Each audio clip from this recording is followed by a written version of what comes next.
it's Ashley. Today I have a fun floating sentiment slimline card that I will be making. For this, I will be using the Slimline Wide Heart Trio die. I will also be using these two underwater stamp sets, which are the Turtley Awesome stamp and die set and the Shark Bait stamp and die set. So I've gone ahead and die cut out my card panel, and then I've also gone ahead and stamped, die cut out, and colored all of my images. And this sub one is missing you sentiment is going to be my floating sentiment. It's also going to double as a spinner, and you'll see how I will do that later. So next I'm going to pull out my card base, and I want this to be a see-through window. So what I'm going to do is tape this down just so it doesn't shift, and I'm going to just sketch in all three of those hearts, and I'm going to fussy cut them out.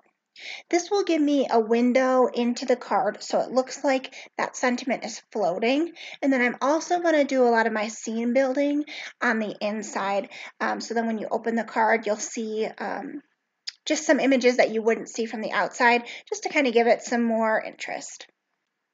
So now I'm just taking the sharp scissors I have, poking a hole, and then just fussy cutting all three of these out. It doesn't have to be too pretty. You just want to make sure that the hearts are just slightly larger than the hearts on the panel, so you don't see any of the inside paper peeking through from the outside. So now you can kind of see how it's starting to come together, and the floating part, the string for that is going to go in between these two layers so you don't see that. I'm going to do my scene building on the inside, like I said, and then you'll kind of see parts of it peeking through, and then I'll add some additional stamped images on the inside that you can't see from the outside. Next, I'm going to ink blend the background using Mermaid Lagoon and Peacock Feathers. I'm going to use my Trinity Stamps blending brushes to do this. Now, this paper that I'm using is a Nina Solar White paper. I typically use Bristol Smooth just because I get a smoother blend. So you'll see, for me anyways, it's a little bit choppy on my first layer, and I go through and do a second layer, and then it looks just the same as it would on Bristol Smooth. I laid some more tape down just so I could get a crisp line and not have it bleed up into the back side of that card base. So I'm just kind of dividing this background into 4 parts, doing 2 parts of it one shade and 2 parts of it the other shade, and then blending the lines between the 2 different shades together so it looks nice and smooth, like you can see here. When I'm done with that, I'm going to come in with my mister and go ahead and mist the background. I love how that just gives it kind of a bubbly underwater look. And I always make sure to dry in between layers, especially if I'm doing a couple layers of water, just so I don't overload the paper, especially when I'm using this Nina Solar White. Next, I decided to add some shimmer, so I'm using my Gonzai Tombi Starry colors, and this one is called White Gold, and I just went ahead and spritzed my water right into that because I didn't have a bucket or a jar or anything, and then I'm just tapping it on my finger to get a nice splatter all over. Alright, so now I'm going to take that tape off, and you can see that beautiful shimmer. I really like using this too on underwater scenes. So now I'm going to go ahead and start doing my scene building. And what I want to do first is just kind of picture where things will be peeking out. So I'm going to tape that down again just so it stays put and kind of place things where I think I want them to be peeking out. Now the center one I'm going to reserve for my sentiment, so I'm going to leave that one mostly alone. I don't want anything straight behind it, just because I think it looks too busy then. By the way, to color in all these images, I used my Zig Clean Color Real Brush markers, just so it gave it a more watercolory feel. Once I have all of my images where I want them to be, I'm going to go ahead and glue it down.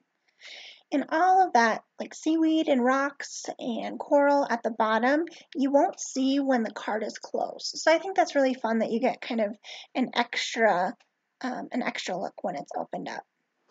Next, I went ahead and ink blended in my card panel, and I did this in the same way as I did for the card base. I didn't know at first what I was going to do with this panel, so that's why I left it till this point. If I knew I was going to ink blend it, I probably would have done it at the same time as the other one. So next I am coming in with some of this monofilament fishing line, just some clear thread, and measuring it out so it's longer than my card panel, and then cutting that down. And that is what is going to make my sentiment be floating.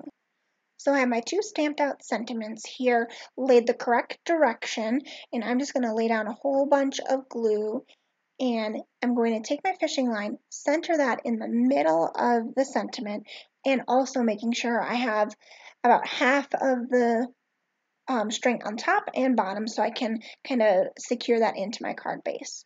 Then I'm just going to hold that and make sure it's adhered really good and that my fishing line won't slide out. While I let that dry, I'm going to come back in with my card base here. So the other side of this is where my scene is, but I don't want any of the white showing through when I put my card panel on top of this. So I'm just taking the extra ink that was already on my blending brush and just blending that in to the corners there so no white shows through. It would be the same thing as like fussy cutting an image out and then using a black marker on the edges just to give it a clean finished look. All right, now it's time to adhere our floating sentiment. So I'm going to go ahead and lay my card base flat and get my card panel ready. So I'm going to make sure that this is all centered in here by just using a little bit of tape runner on the top and the bottom right up to the corners. And I'm going to lay my sentiment down and just push it down. I'm going to be adhering it better in a moment. I want to make sure that it will spin. So I'm going to test that too. If you don't want it to spin, you don't need to worry about this, but I just want to make sure it's not going to hit any edges. So now I'm going to come in with some Scotch tape right up to the corners and really push it down all around the string so it stays secure. After I do that, I'm going, since I can't really tuck this string under anywhere, I'm going to pull it to the side. I'm going to do the same thing, put a little tape runner down, put it down, and then put some Scotch tape on top. That just gives it a little bit more adhesion to the card and helps it be a little bit more secure, especially if somebody's going to be, wanting to spin it a lot and things like that. Next, I decided I wanted to pop up my panel a little bit, so I put some foam adhesive on that and then laid it on top. That is not necessary. You can have this panel be flat up against that. It won't affect it at all, but I just wanted to give it a little bit more dimension. All right, so I thought about stopping there, but then I decided I wanted to add some more stamped images to the outside. So I added a little bit more. I am going to cut off the little parts that hang off of the narwhal and that manta ray, and just so it fits in a card nice and easily. You could leave that if you wanted to, and I thought it was really cute, but I decided to trim those off. And that's what our card looks like.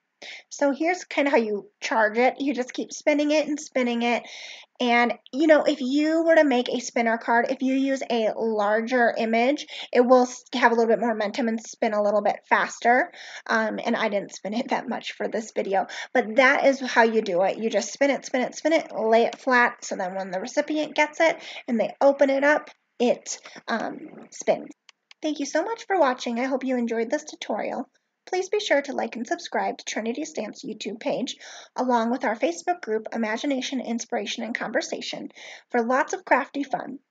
If you enjoyed this video, please be sure to like and subscribe to my YouTube channel as well. Have a great day.